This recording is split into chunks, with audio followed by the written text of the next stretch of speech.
तो हम स्टार्ट कर रहे हैं आज breathing and exchange of gases. ठीक है, तो आज हमारा स्टार्ट हो जाएगा breathing and exchange of gases. ठीक है बेटा। तो ब्रीदिंग ब्रीदिंग से क्या समझ आता है? सांस लेना, सांस अंदर लेना, सांस बाहर छोड़ना। सांस अंदर लेने को हम क्या बोलते हैं? इंस्पिरेशन। इनहेलेशन। और सांस बाहर छोड़ने को क्या बोलते हैं? एक्सपिरेशन। तो ये जो पूरा प्रोसेस चल रहा है ना, सांस अंदर लेने का, सांस बाहर छोड़ने का, इस प्रोसेस को हमने एक नाम दे दिया है। क्या नाम दे दिया है? ब्रीदिंग। ठीक है। और इसको इन जर्नल अगर बोला जाए तो हम इसको कॉमनली क्या बोलते हैं? रेस्पिरेशन। ठीक है। तो ये सांस अंदर लेना बाहर छोड़ना क्या है बेटा? ये है हमारा कि हमने ऑक्सीजन अंदर ली है और कार्बन डाइऑक्साइड हमने बाहर छोड़ी है। ठीक है, क्लियर है? हाँ, तो अब ये बताओ जरूरत क्या पड़ गई? अच्छा खासा बैठे थे ना, सांस क्यों ले रहे हैं? हमने जैसे प्लांट्स में भी रेस्पिरेशन की बात की थी, अब हम बात कर रहे हैं इंसानों में रेस्पिरेशन की। प्लांट्स में भी उनका मेन मकसद था सांस लेने का, गैसेस एक्सचेंज का एक ही मकसद था कि वो CO2 अंदर लेंगे, फिर है ना क्या बनाएंगे? एनर्जी बनाते हैं। और वो बाय द ब्रेकडाउन ऑफ, जो उन्होंने खाना बनाया था ना इतना सारा ग्लूकोज सुक्रोज एंड ऑल, उसको ब्रेक करके ATP और एनर्जी बनाते थे। याद आ रहा है ना आपको? मैंने प्लांट्स में पढ़ाया था और उसी को हमने रेस्पिरेशन कहा था। तो वही इंसानों में रेस्पिरेशन, मतलब रेस्पिरेशन हर जगह सेम रहेगा कि भैया हमने खाने को तोड़ा है, सब कुछ उसकी ऐसी तैसी कर दी है। क्यों? क्योंकि हमें अब उससे चाहिए एनर्जी। अब हमारी बॉडी में एनर्जी तभी आती है जब हम खाने को तोड़ते हैं। हमने जो खाना खाया है ना, वो टूटता है किससे? जब हम सांस लेते हैं, बाय द ब्रेक, जब उन चीजों को ऑक्सीजन मिलती है। ठीक है बेटा, समझ पड़ रही है? और इसी प्रोसेस को हमने नाम दे दिया है रेस्पिरेशन, और which is also known as breathing. ठीक है, कोई कंफ्यूजन? No ma'am. अब देखो, मैं आपको एक इंटरेस्टिंग फैक्ट बताती हूँ। इंटरेस्टिंग तो क्या, जैसा वो आपको पता पड़ जाता होगा। जैसे कोई भी आप देख रहे हो कि कोई इंसान सो रहा है या लेटा है, तो आपको पता पड़ गया कि भैया हाँ ये जिंदा है, भैया इसकी छाती ऊपर नीचे हो रही है, मतलब इसको सांस आ रही है। ऐसे ही आप देख के बताते हो ना, है ना बेटा?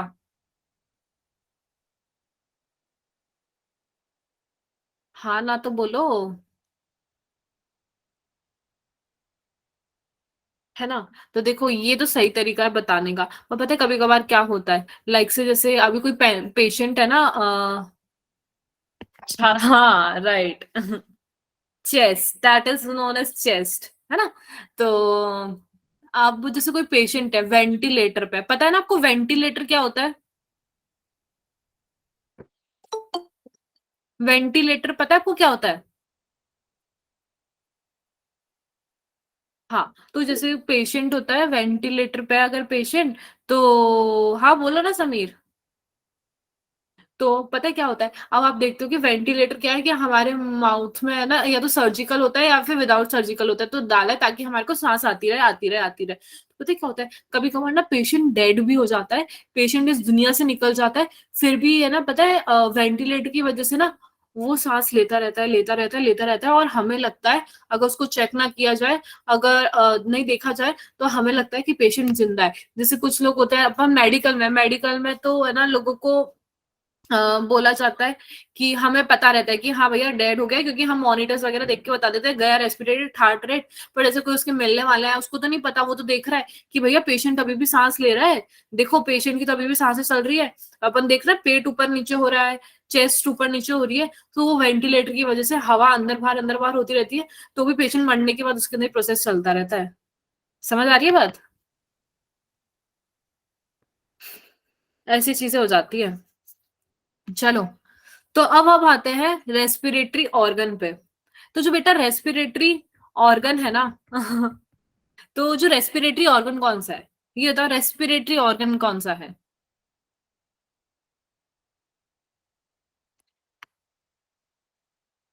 सब में अलग अलग है।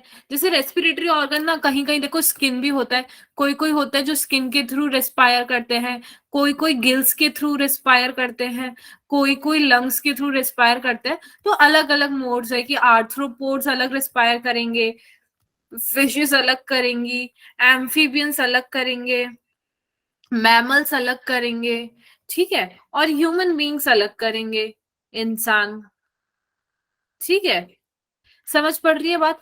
तो हम ह्यूमन बींग्स की बात यहाँ पे कर रहे हैं हम बेसिकली, जिसके अंदर जो रेस्पिरेटरी ऑर्गन है वो क्या है, लंग्स, जो कि कुछ ऐसा दिखता है।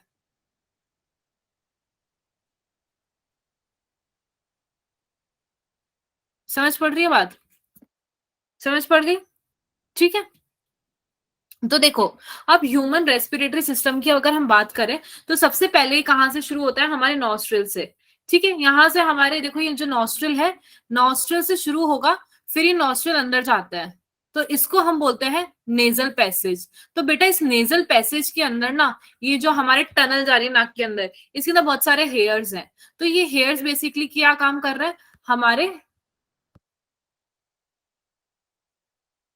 मॉइस्चर प्रोवाइड करने का, ठीक है, जो हमारे डर्ट अंदर जा रही है, और उसको साथ ही साथ ट्रैप करने का। पहले उसको मॉइस्ट करेंगे, फिर उसको ट्रैप करेंगे, ताकि हमारे अंदर ट्रैक्ट में कुछ नहीं जाए, रेस्पिरेटरी ट्रैक्ट में कुछ नहीं जाए। फिर वहां से ये हमारा नेजल पैसेज कहाँ पे खोलेगा, फेरिंग्स में। कहाँ पे, फेरिंग्स में। तो बेटा ये जो फेरिंग्स है ना, ये कॉमन पैसेज है, मैंने आपको बताया था, फूड और किसका, विंड का।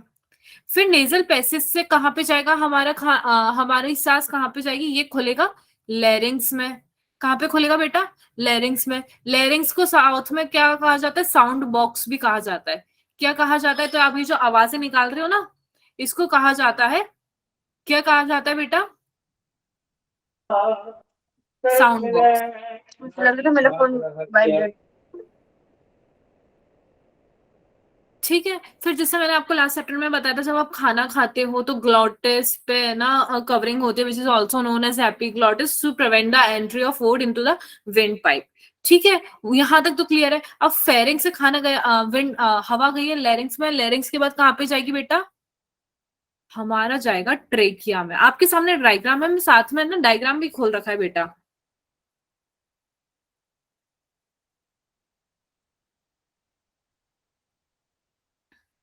ठीक है, अब खाना कहाँ पे जाएगा, ट्रेकिया में। अब जो ट्रेकिया है ना, ये देखो आगे जाके ना ऐसे करके डिवाइड होता है दो में, एक इधर लेफ्ट और एक राइट। तो ये डिवाइड किस में होता है, कोई मुझे बताएगा किस में डिवाइड होता है ये, और ये डिवाइड होता है एट फिफ्थ थोरेसिक लेवल। किस पे, एट फिफ्थ थोरेसिक लेवल। ये आपको पता है, CTLSC, CTLSC पता है ना।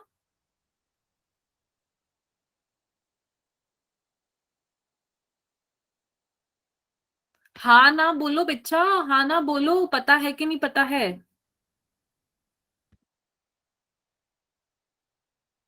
हाँ मैम। ठीक है, तो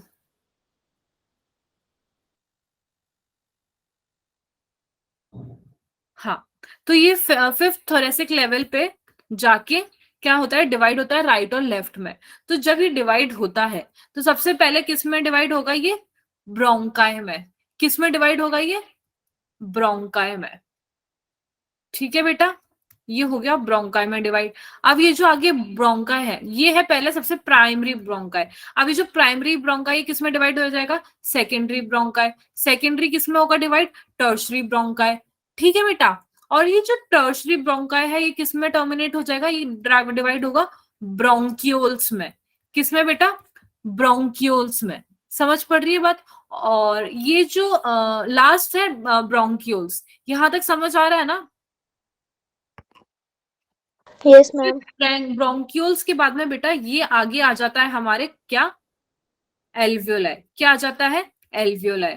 यहाँ पे देखो, ये प्राइमरी, सेकेंडरी, और फिर ये जो ऐसे सेक लाइक स्ट्रक्चर है ना, गोले गोले, ये है हमारे एल्वियोलाई। अब ये एल्वियोलाई ना बैग लाइक स्ट्रक्चर है, जिसके अंदर ना प्रॉपर क्या हो रहा है, हमारे एक्सचेंज ऑफ गैसेस हो रहा है। क्या हो रहा है बेटा, एक्सचेंज ऑफ गैसेस। बेसिकली हमारे नाक से लेके नोजल, नॉस्ट्रिल से लेके हमारा यहाँ तक पूरा ब्रोंक्यूल्स तक, नॉस्ट्रिल से लेके ब्रोंक्यूल्स तक हमारा क्या है, कंडक्टिंग पाथवे। क्या है, कंडक्टिंग पाथवे। और फिर हमारा जो एल्वियोलाई है वो है एक्चुअली एक्सचेंज वाला पार्ट, जहां पे एक्चुअली एक्सचेंज होगा ऑक्सीजन का लेना देना, जो सारा लेना देना है वो कौन करवाएगा? एल्वियोलाई। तो लेना देना किसके साथ करवा रहा है? वो ब्लड के साथ, टिश्यूज के साथ, हमें जो भी रिक्वायरमेंट है वो सारी हमारी कौन फिलफिल कर रहा है? एक्सचेंज एल्वियोलाई कर रहा है। ठीक है, समझ आ रही है बात? तो ये पूरा जो ना है क्या नाम है हमारा, एल्वियोलाई, ब्रोंकाई, ब्रोंक्यूल्स, ब्रोंकाई में तीनों आ गए, प्राइमरी, सेकेंडरी और टर्शरी, और ब्रोंकियोस और एल्वियोलाई, ये तीनों मिलके क्या बनाते हैं बेटा? ये तीनों मिलके बना रहे हैं लंग्स। क्या बना रहे हैं? लंग्स। जो कि हमारे लंग्स के ऊपर दो लेयर प्रेजेंट होती है, ठीक है, जिसको बोलते हैं डबल लेयर प्लूरा। क्या प्रेजेंट है बेटा? Double layer pleura. जो लेयर है वो है डबल लेयर। अब इस डबल लेयर के अंदर ना बेटा एक फ्लूइड प्रेजेंट है ना, और उसको हम बोलते हैं प्लूरल फ्लूइड। तो कोई मुझे बताएगा इस प्लूरल फ्लूइड का क्या काम है? मैम इट फ्रिक्शन को रिड्यूस करना एक्सचेंज ऑफ गैसेस के हाँ, टाइम पे। Very good, it reduces friction on lung surface.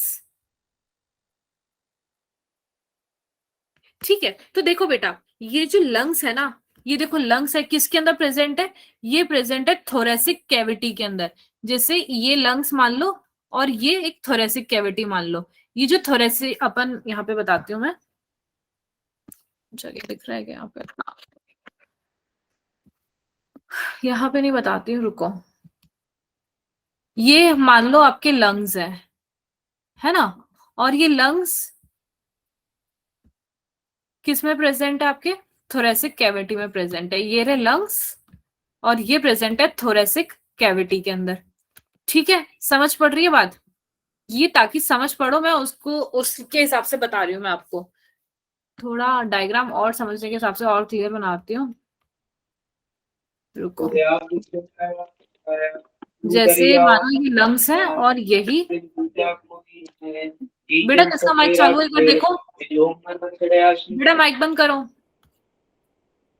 ये रहे लंग्स और ये रही हमारी थोरेसिक कैविटी। ठीक है, मतलब ये बिल्कुल क्लोज कैविटी, हमारी जो लंग्स है ना वो थोरेसिक कैविटी में प्रेजेंट है। तो अब जैसे ही लंग्स में कोई चेंजेस आएंगे, लंग्स में हम इसको बेसिकली और क्या बोलते हैं? कोई मुझे बताएगा?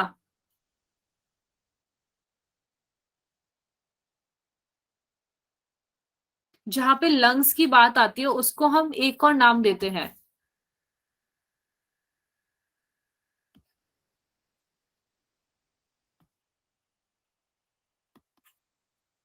ठीक है बेटा, प्लूरल कैविटी। क्या बोलते हैं? Pleural cavity. अब मेरी बात सुनो, यहां तक तो सबको समझ आ गया ना?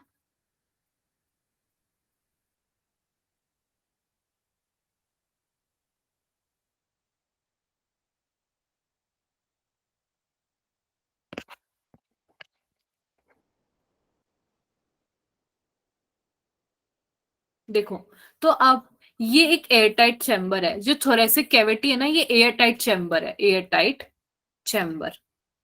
ठीक है, अब ये जो थोरेसिक कैविटी है, ये जो अपना चेस्ट है, जो जिसको अपन छाती भी कहते हैं, जो थोरेसिक कैविटी में आपको पता है आगे की तरफ हमारे क्या है? थोरेसिक चैम्बर में आगे की तरफ हमारे क्या है? वेंट्रली क्या प्रेजेंट है? स्टर्नम। ये हमारे जो यहाँ पे बोन जा रही है इसको हम बोलते हैं बेटा क्या? स्टर्नम। डॉर्सली मतलब पीछे क्या प्रेजेंट है? हमारे पीछे क्या प्रेजेंट है?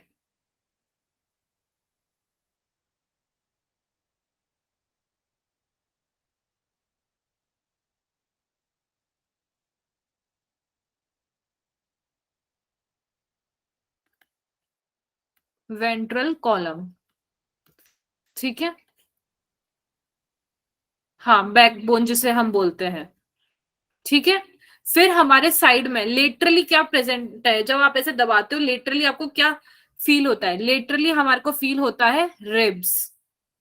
इतना याद नहीं करना है, ये सब अपन को फील होता है, ये वही चीजें हैं। समझ पड़ रहा है? और लंग्स के नीचे थोरेसिक कैविटी के नीचे जो प्रेजेंट है वो है हमारे डायफ्राम। क्या प्रेजेंट है बेटा? डायफ्राम लोअर साइड में। लोअर साइड में हमारे प्रेजेंट है डायफ्राम।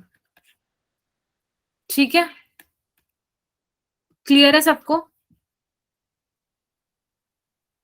तो प्लूरल नहीं है ये, पल्मोनरी होगा शायद। प्लूरल तो मेम्ब्रेन होती है, पल्मोनरी कैविटी। ठीक है। अब जैसे हम सांस वगैरह लेते हैं, तो जब भी हम सांस अंदर लेते हैं, सांस बाहर छोड़ते हैं, तो हमारे क्या थोरेसिक, ये जो थोरेसिक कैविटी है इसमें चेंजेस होते हैं, जिसकी वजह से पल्मोनरी कैविटी में भी चेंजेस आता है। ठीक है। तो अब रेस्पिरेशन में क्या क्या हो रहा है? रेस्पिरेशन में बेटा क्या हो रहा है? सबसे पहले एक वेंटिलेशन क्रिएट होता है, जिसकी वजह से हमारे सांस अंदर आती है और सांस बाहर जाती है। तो वो वेंटिलेशन कैसे क्रिएट हो रहा है ये अभी हम देखने वाले हैं आगे। साथ ही साथ डिफ्यूजन होता है गैसेस का, मैंने बताया एल्वुला वो करवाता है थ्रू एल्वुलर मेम्ब्रेन। ठीक है। फिर जो गैस हमारे एक्सचेंज हुई है एल्वुला के आसपास, ठीक है, वो ट्रांसपोर्ट करती है ब्लड के थ्रू टू ऑल पार्ट्स। ठीक है, क्लियर है बेटा? और टिश्यूज और ब्लड के बीच में एक्सचेंज चलता रहता है। वो कैसे चलता है वो भी अपन आगे देखने वाले हैं। पार्शियल प्रेशर कहाँ कम होता है, कहाँ ज्यादा होता है, वो सब आएगा आगे। ठीक है। फिर क्या होता है, जो उनके पास पहुंचा है ऑक्सीजन, सेल उसको ले लेते हैं। समझ पड़ रही है बात? तो ये है बेसिकली रेस्पिरेशन के बारे में। पर अब रेस्पिरेशन चल कैसे रहा है ना, हम उसे देखेंगे। यहां तक किसी को कोई दिक्कत है तो बताओ।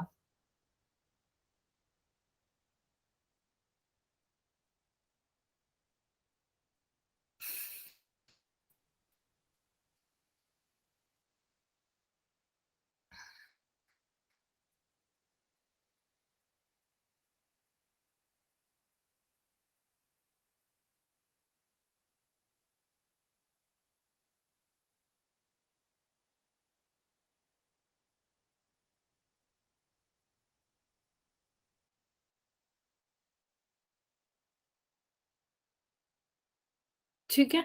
तो देखो, अब मैं बताती हूँ कैसे चलता है ये पूरा प्रोसीजर।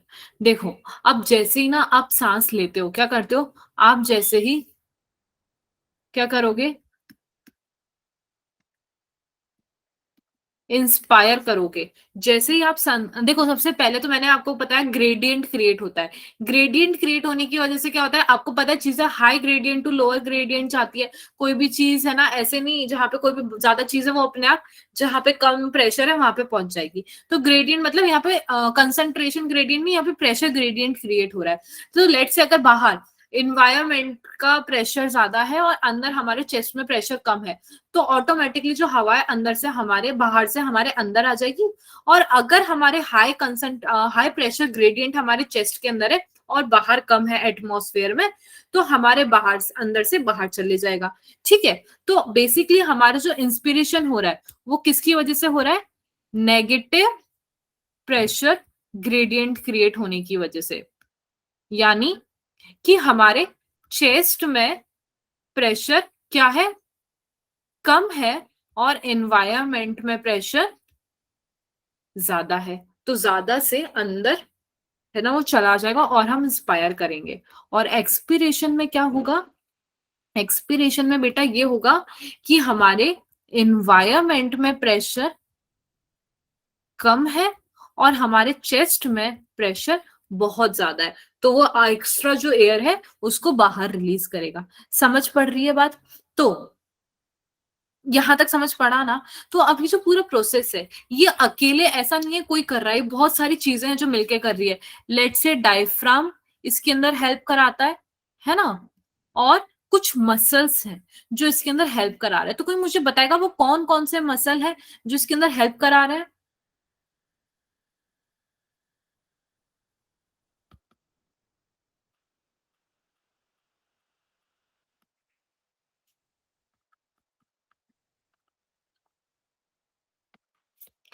तीन है।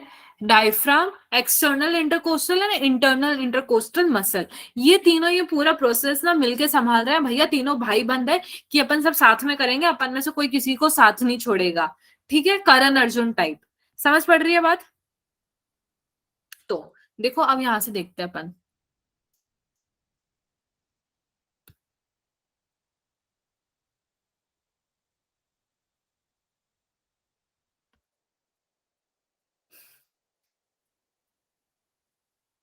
क्या बात है जुबिया, नाइस। देखो, अब जैसे ही हम अंदर सांस लेते हैं, जैसे ही हम सांस लेते हैं, तो क्या होता है, हमारा डायफ्राम कॉन्ट्रैक्ट होता है। देखो बेटा, सबसे पहले तो अपन ना, जैसे दिमाग में आता है डायफ्राम कॉन्ट्रैक्ट हो रहा है, तो अपन को क्या लग रहा है, डायफ्राम कॉन्ट्रैक्ट हो रहा है मतलब वो ऊपर जा रहा है। डायफ्राम कॉन्ट्रैक्ट हो रहा है, अपन को ऐसा मिथ होता है दिमाग में कि वो कॉन्ट्रैक्ट हो रहा है मतलब वो ऊपर जा रहा है। ये ऑलरेडी डायफ्राम जो है ना, वो बताओ कैसा होता है। पहले तो ये बताओ, कोई मुझे बताएगा डायफ्राम होता कैसा है। ठीक है, तो ये जो, हाँ, डायफ्राम है वो ऐसा है। तो जब ये थोड़ा सा कॉन्ट्रैक्ट होगा, इसमें जो मतलब जोर लग रहा है बेसिकली, ठीक है, इसके अंदर तो ऊपर से और इस पे क्या जोर लगेगा, जो ऑलरेडी ऐसा है उस पे तो क्या जोर लगेगा। यहाँ पे तो वो रिलैक्स है, पर उसको कुछ खिंचाव लेना होगा। कॉन्ट्रैक्ट मतलब ये नहीं होता कि कोई चीज छोटी हो जा रही, कॉन्ट्रैक्ट मतलब ये हो रहा है उसमें खिंचाव आ रहा है। तो अब इसमें ना खिंचाव जब लाना है, डायफ्राम जब कॉन्ट्रैक्ट होगा, तो ये क्या करेगा, नीचे की, देखो यहाँ पे दे रखा है, ये नीचे की तरफ जाएगा। तो हम जब सांस लेते हैं, तो आपने देखा होगा कि अपनी छाती, जो अपना चेस्ट है, वो फूलता है ना। और सांस लेने पे छाती कम होती है। खुद फील करके देखो, इंस्पायर करो, तो आपका क्या हो रहा है, चेस्ट का साइज बढ़ रहा है या कम हो रहा है। इंस्पायर करो सब, और बताओ चेस्ट का साइज बढ़ रहा है या कम हो रहा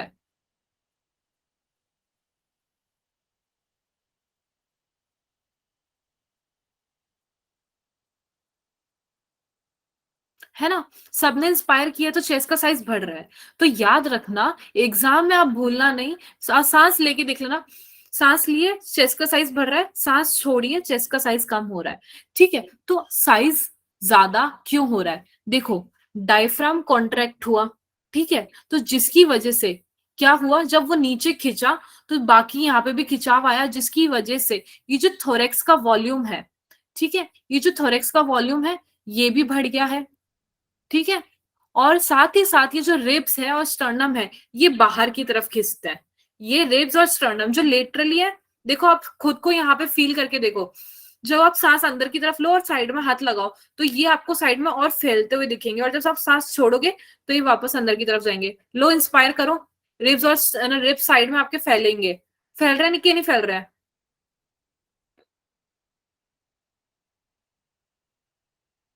ठीक है, रिब्स फैल रहे हैं, छाती, एंटीरियर, एंटीरियर मतलब आगे, पोस्टीरियर मतलब पीछे। एंटीरियर पोस्टीरियर एक्सिस में इंक्रीज हो रहा है। डॉर्सो वेंट्रल, डॉर्सो मतलब पीछे, वेंट्रल मतलब आगे, एक्सिस की बात कर रहे हैं, इसमें भी हमारे पूरा इंक्रीज हो रहा है। तो भैया थोरेसिक कैविटी में इंक्रीज हो रहा है, ठीक है, जिसकी वजह से हमारी जो पल्मोनरी, बेटा किसका माइक चालू है वो बंद करो।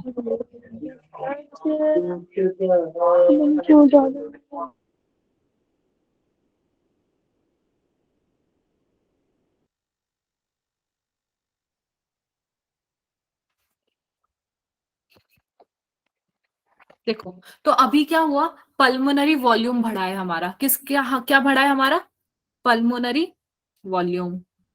ठीक है, पल्मोनरी वॉल्यूम बढ़ने से ये लंग्स का वॉल्यूम बढ़ा है, ये बढ़ेगा, ये फूलेगा, तो हमारा थोरेसिक कैविटी भी फूलेगा, है ना। थोरेसिक कैविटी, थोरेसिक कैविटी का जो वॉल्यूम है वो भी बढ़ गया है हमारे, समझ पड़ रही है। और जैसे ही हमारे ये बढ़ेगा, तो हमारे जो प्रेशर होगा, इंट्रा पल्मोनरी प्रेशर, वो कम हो जाएगा। कोई भी चीज इतनी सी है, ठीक है, उसके अंदर हवा इतनी दे रखी है, एक्स अमाउंट, तो वो इसमें ना रहेगी, पर जैसे ही हम इसका साइज बड़ा कर देंगे, और ये जो एक्स अमाउंट है ये हवा का फैल जाएगा, यानी अब इसके अंदर प्रेशर कम हो चुका है। तो ये रिवर्सिबल है, वाइस सॉरी, क्या कहते हैं उसको, इनवर्स रिलेशन है इसका। ठीक है, कि अगर कोई भी साइज है कंटेनर में, इसमें इतनी सी हवा है, अगर कंटेनर का साइज बड़ा कर दिया और हवा फैल जाएगी, तो प्रेशर तो इंक्रीज, प्रेशर डिक्रीज हो जाएगा। और जैसे कंटेनर का साइज कम कर देंगे, तो जो हवा है वो और ज्यादा एक्सटर्नल सरफेस पे प्रेशर डालेगी, तो हमारा प्रेशर बढ़ जाएगा। तो जैसे ही वॉल्यूम कम होगा, प्रेशर बढ़ेगा, वॉल्यूम ज्यादा होगा, प्रेशर कम हो जाएगा। ठीक है, तो जैसे ही हमने सांस ली है, अब देखो, जैसे ही हमने सांस ली है, रिब्स हमारे फैले हैं, एंटीरियर पोस्टीरियर हमारे इंक्रीज हो गया सब कुछ, ठीक है। तो हमारे पल्मोनरी वॉल्यूम बढ़ा है, जिसकी वजह से थोरेसिक कैविटी बढ़ी है, तो साइज बढ़ गया है, जिसकी वजह से क्या हो गया, प्रेशर कम हो गया है, ठीक है। अंदर हमारे लंग्स में प्रेशर कम है, तो हम सांस अंदर ले पाते हैं, ठीक है। अब हमने सांस अंदर ले लिया है, अब हमारी सांस अंदर बहुत ज्यादा भर चुकी है, बहुत सारा, तो अंदर क्या हुआ है, प्रेशर बढ़ गया है, ठीक है। क्या हुआ है बेटा, हमारे प्रेशर बढ़ गया है, और इस सब में कौन हेल्प कर रहा है, डायफ्राम और internal and external coastal muscle, ठीक है बेटा, समझ आ रहा है।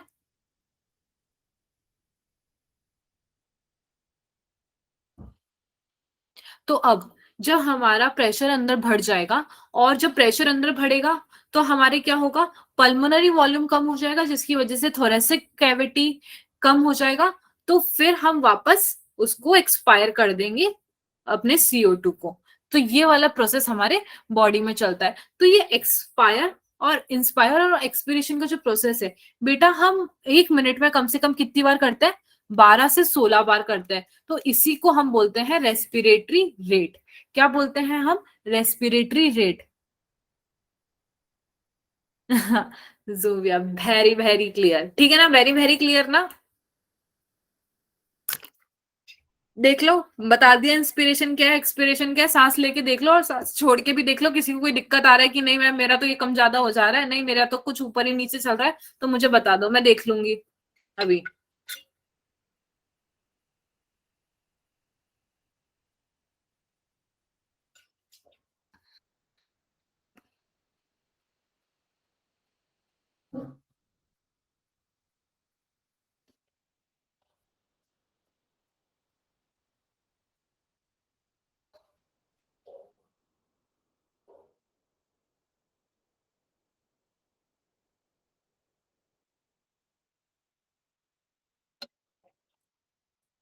ठीक है, तो वही ना मैंने आपको बताया एक्सपिरेशन कैसे हुआ। देखो इसके अंदर तो डायफ्राम कॉन्ट्रैक्ट हो गया था, अब इसके अंदर क्या होगा, वापस डायफ्राम रिलैक्स्ड हो जाएगा, मतलब अपनी वापस ऊपर पोजीशन पे आ जाएगा। पहले देखो कितना बड़ा था, कितना बड़ा था, अब इतना छोटा सा हो गया ये वाला स्पेस, जो है कितना छोटा हो गया, और इसका देखो कितना बड़ा है, स्पेस इतना छोटा सा हो गया, तो इसमें प्रेशर बढ़ गया है, प्रेशर बढ़ गया है तो भैया बाहर जाओ तुम, हमें तुम्हारी जरूरत नहीं है, इतना प्रेशर तो हम जिंदगी में किसी का ही डील नहीं कर सकते। लंग्स बोल रहे हैं तो हम तुम्हारा क्यों प्रेशर डील करें, वैसे ही बहुत प्रेशर है जिंदगी में। तो कहने का मतलब ये है कि प्रेशर तो कोई भी नहीं लेना चाहता है, ना अपन ना लंग्स, ठीक है। तो जैसे लंग्स प्रेशर बढ़ने पे हवा को बाहर फेंक देता है ना, वैसे ही अपन को भी प्रेशर बढ़ने पे टेंशन को बाहर फेंक देना चाहिए।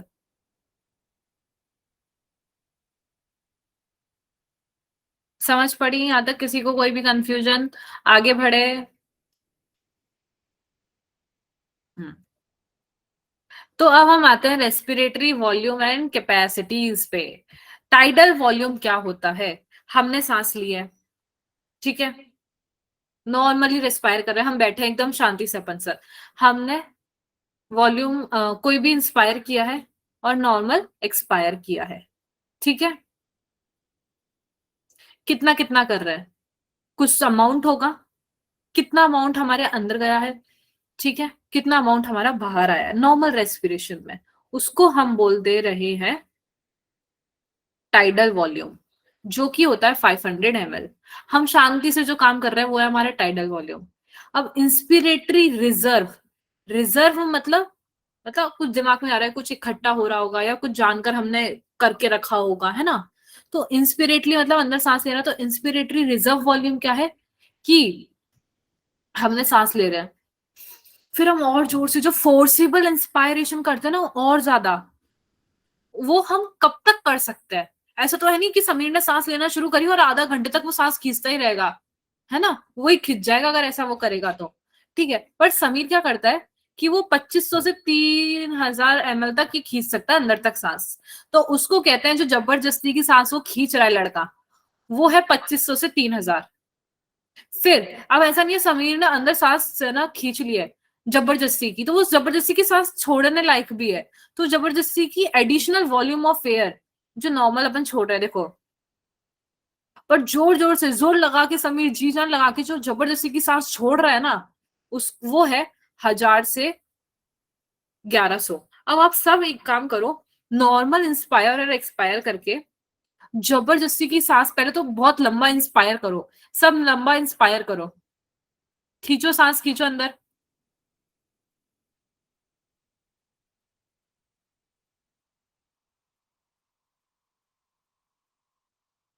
है ना। अब ये बताओ, जब आप अब फोर्सफुल एक्सपायर करो, अब फोर्सफुली एक्सपायर करो, अब करो, मैं बोल रही हूँ, अब छोड़ो। तो ये बताओ, आपने देखा होगा कि इंस्पायर आप बहुत ज्यादा लंबा कर पा रहे थे, पर एक्सपिरेशन में क्या है, बस खत्म, है ना। तो इंस्पिरेटरी जो जबरदस्ती आप खींच पाते हो ना, वो ज्यादा होता है, और एक्सपिरेटरी वाला कम होता है। एग्जाम में कभी भी आप अगर वैल्यू भूल जाओ ना, प्रैक्टिकल करके देख लेना, आधे से ज्यादा आपके जो पॉइंट्स हैं वो वहीं क्लियर हो जाएंगे, ठीक है। कंफ्यूज मत होना, इसलिए मैं करके बता रही हूँ, क्योंकि मुझे पता है बच्चे टाइडल वॉल्यूम, ये रेस्पिरेटरी वॉल्यूम एंड कैपेसिटीज में ना सबसे ज्यादा कंफ्यूज होते हैं, ये याद ही नहीं होता है बच्चों को मरते दम तक, मुझे पता है ये बात सबसे हार्ड लगता है बच्चों को, ठीक है। तो एग्जाम में सब कुछ प्रैक्टिकली करके देख लेना, ये वाला जो कॉन्ट्रैक्ट हो रहा है डायफ्राम, तो कैसे हो रहा है, तब जब कॉन्ट्रैक्ट हो रहा है तो वॉल्यूम बढ़ रहा है, कम हो रहा है, क्या हो रहा है, ये याद नहीं हो पाता है, और ये भी याद नहीं हो पाता है, इसलिए मैं प्रैक्टिकल करके बता रही हूँ, ताकि आप खुद से जब करो ना, और अगर यहाँ पे समझ नहीं आए, तो आप जब प्रैक्टिकल करके पढ़ोगे तो आपको समझ पड़ जाएगा, ठीक है। तबीयत ही ठीक नहीं हो रही इस लड़के की, क्या हो गया बेटा।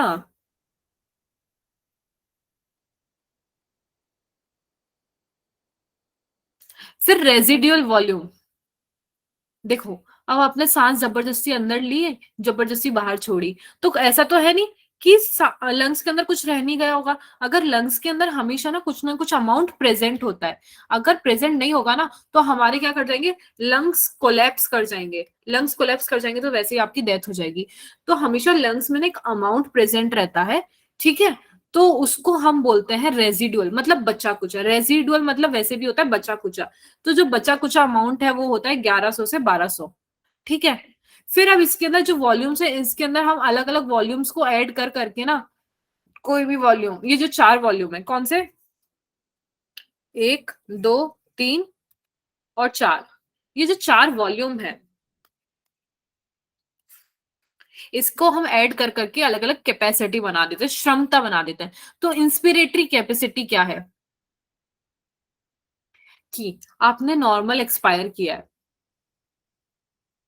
ठीक है, नॉर्मल एक्सपायर के बाद आपने कितना इंस्पायर करने की आप में क्षमता बची है, ठीक है, उसको हम कहते हैं इंस्पिरेटरी कैपेसिटी।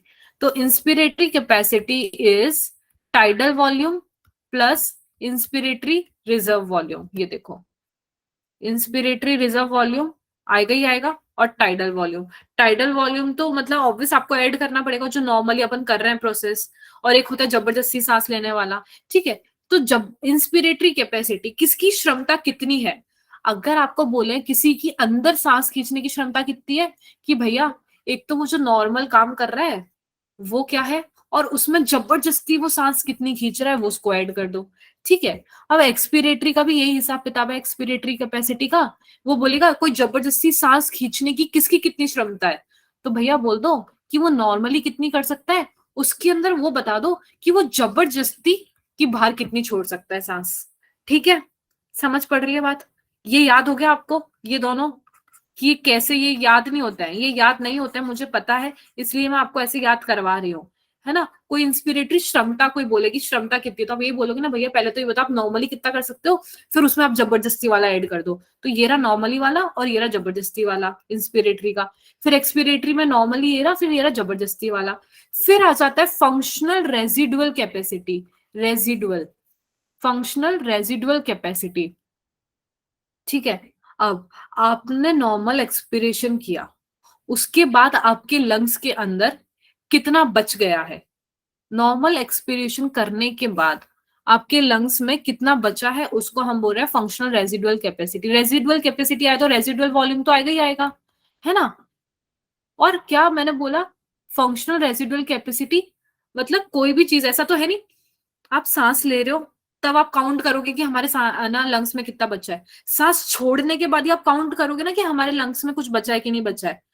सांस लेने के बाद तो ऑब्वियस बहुत सारी सांस बची हुई है, सांस लेने के छोड़ने के बाद हम रेजिडुअल, बचा कुचा काउंट करते हैं ना किसी भी चीज को बाहर निकालने के बाद, तो वो हो गया हमारा एक्सपिरेटरी रिजर्व वॉल्यूम। यहाँ पे इसलिए यहाँ पे इंस्पिरेटरी रिजर्व वॉल्यूम नहीं आता है, कंफ्यूज नहीं होना। अभी याद आ जाएगा ना, रेजिडुअल कैपेसिटी में इंस्पिरेटरी हम क्यों नहीं लिखते, क्योंकि कोई भी चीज बची हुई हम कब काउंट करेंगे, जब उसमें से कोई चीज निकाल देंगे। तो हम निकालते कब है, एक्सपिरेशन के थ्रू। सांस लेके तो उसके अंदर बहुत सारा भर जाएगा, उसके अंदर फिर रेजिडुअल नहीं, उसके अंदर तो एक्स्ट्रा भर दिया है। रेजिडुअल कब होगा, सांस छोड़ दिया है, ठीक है। फिर हमारा आता है वाइटल कैपेसिटी। क्या होता है वाइटल कैपेसिटी? तो इसके अंदर एक इंसान कितना से कितना ज्यादा सांस ले सकता है, बहुत सारी सांस लेने के बाद भी। मैंने क्या बोला, एक टाइम तक आप फोर्सफुल सांस अंदर छोड़ रहे हो, ठीक है, बहुत लंबी सांस छोड़ दी, पर उसके बाद भी कुछ अमाउंट है ना जो आप थोड़ा सा एक्स्ट्रा क्या नाम है उसके बाद आप ले पाओगे। बहुत लंबा सांस छोड़ा, उसके बाद आप जो सांस लोगे ना, उसको हम बोलेंगे वाइटल कैपेसिटी, ठीक है। तो इसके अंदर आपने लंबा सांस छोड़ा है, तो क्या आ जाएगा, एक्सपिरेटरी रिजर्व वॉल्यूम, जबरदस्ती सांस छोड़ने वाला। जबरदस्ती सांस छोड़ने वाला आया तो मतलब नॉर्मल सांस छोड़ने वाला भी आएगा, ठीक है। फिर आ जाएगा, हम काउंट कर रहे हैं इंसान कितना सांस लेगा, तो उसके लिए भैया इंस्पिरेटरी रिजर्व वॉल्यूम लिखना पड़ेगा। और टोटल लंग कैपेसिटी तो सबसे इजी है, टोटल लंग कैपेसिटी तो सबसे ही इजी है। आपने मतलब हमारे लंग की कैपेसिटी कितनी है, हम कैपेसिटी जहाँ पे काउंट करते हैं तो हम क्या बोलते हैं, बहुत सारी चीजें रख दो रख दो रख दो, इकट्ठी कर दो। फिर हम काउंट करते हैं ना कि भैया देखते हैं हम तेरी कैपेसिटी कितनी है, हम बोल रहे हैं उसको कि भाई तू आज पी, हम तेरी देखते हैं तेरी कैपेसिटी कितनी है, तेरे अंदर हम डालते जाएंगे, आज हम तेरे को बहुत पिलाएंगे, चला आज हम तेरी कैपेसिटी नोट करते हैं कि तेरी कैपेसिटी कितनी है। तो हम क्या कर रहे हैं, उसके अंदर कोई भी ड्रिंक डाल रहे हैं, है ना, तो कैपेसिटी में ऐसा नहीं उसके अंदर से निकाल रहे हैं कि हम तेरी कैपेसिटी देखना चाहते हैं। तो भैया टोटल लंग कैपेसिटी में क्या है, टोटल वॉल्यूम कितना बचा है लंग में, कितना इकट्ठा हो गया है आफ्टर फोर्सफुल इंस्पिरेशन।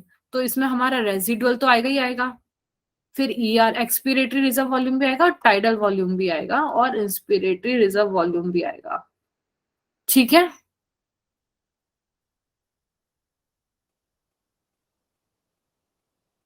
नहीं हम नहीं बोलते ऐसा, लोगों को बोलते हुए सुनते हैं ना अपन, तो बेसिकली आप लोग भी ऐसे सुनते होगे, तो इसलिए आप लोगों को याद हो जाए, बस इसीलिए।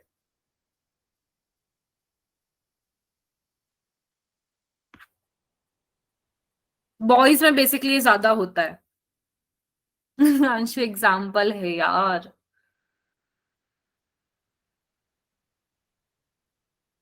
कुछ नहीं कुछ नहीं, ये बताओ, याद आ गया, याद हो गया। इंस्पिरेटरी कैपेसिटीज मतलब ऐसी कैपेसिटीज और वॉल्यूम सबको याद हो चुकी है।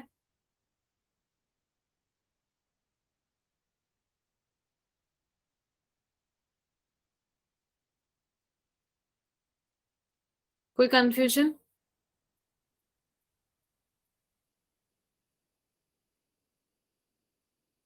हाँ वही ना, मतलब लड़कियां बहुत सीधी सादी होती है, लड़कियां बहुत सीधी सादी होती है, लड़के बहुत चुलबुले होते हैं।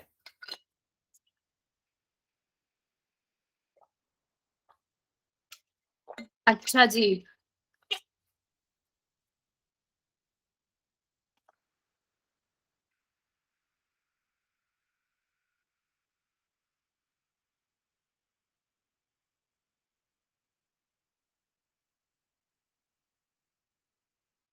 हाँ मतलब ये just बोलने वाली बात है, बट नॉट श्योर, मतलब लाइक हाँ।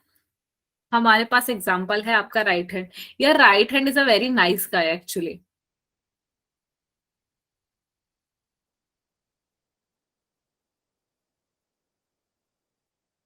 बट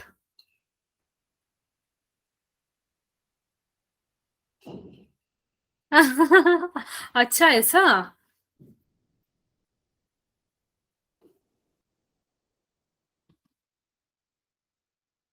क्या ही करे, आजकल सबसे ज्यादा मतलब चली ये सब रहा है बेटा, चली ये सब रहा है, लोगों की पार्टीज के बिना हो का रही है।